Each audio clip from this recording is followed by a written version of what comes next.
আজি ৰাতি থাকি যোৱা হ'লে কবি যোগেন তাইত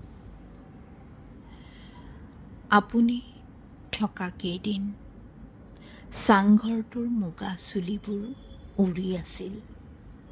সঁচাকৈ কৈছোঁ, আপুনি থকা কেইদিন কাষৰ জাৰণিটোৰ ডাউকবোৰ নিৰ্ভয়ে বাহিৰলৈ ওলাই আহি পোক খাইছিল।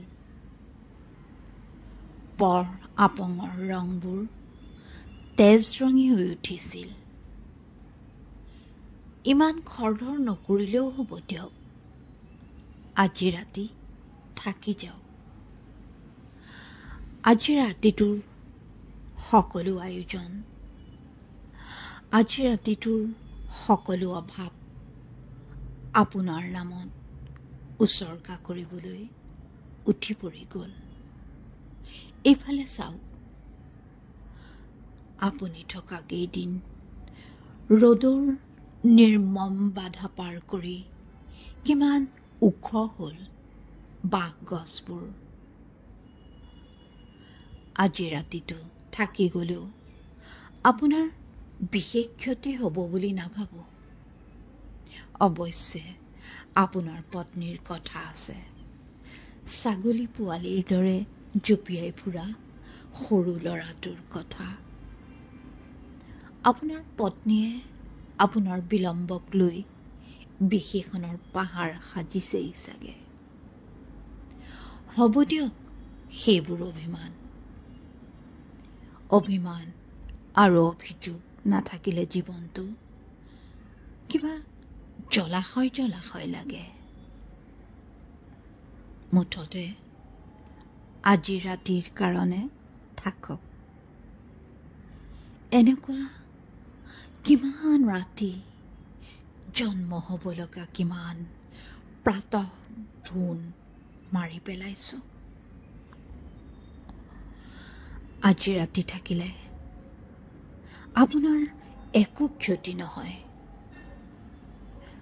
আপুনি ভাবিছে চাগে মোৰ সুবিধা অসুবিধাৰ কথা।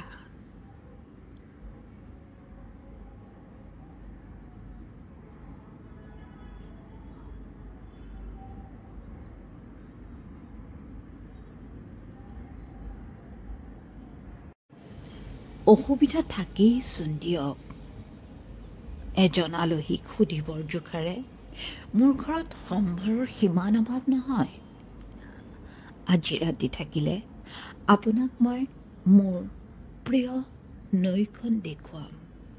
নৈখনে কেনেকৈ তাৰ চেনেহৰ নাও আৰু মাছমৰীয়াবোৰ সান্নিধ্য হেৰুৱাই ৰাতি ৰাতি ৰাউচি জুৰি কান্দি থাকে।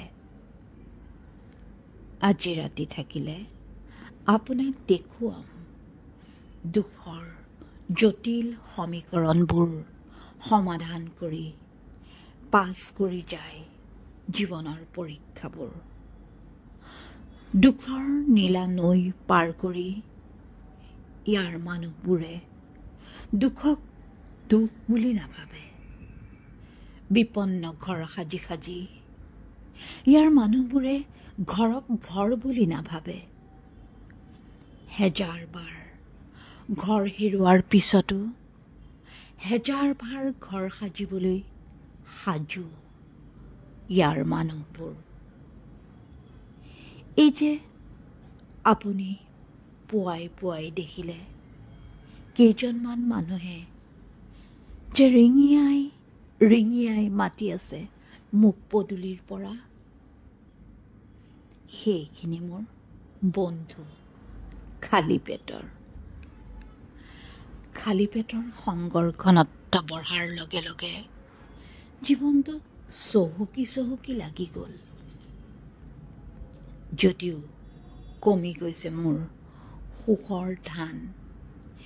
কেতিয়াবা জানেনে, এই খালী পেটৰ সংগবোৰৰ পৰা উপচা পেটৰ সংগলৈ ট্ৰান্সফাৰ হৈ গ'লে অনাদৰৰ শেলুৱৈয়ে ছাতি ধৰিব তাহাঁতৰ সপোনবোৰ।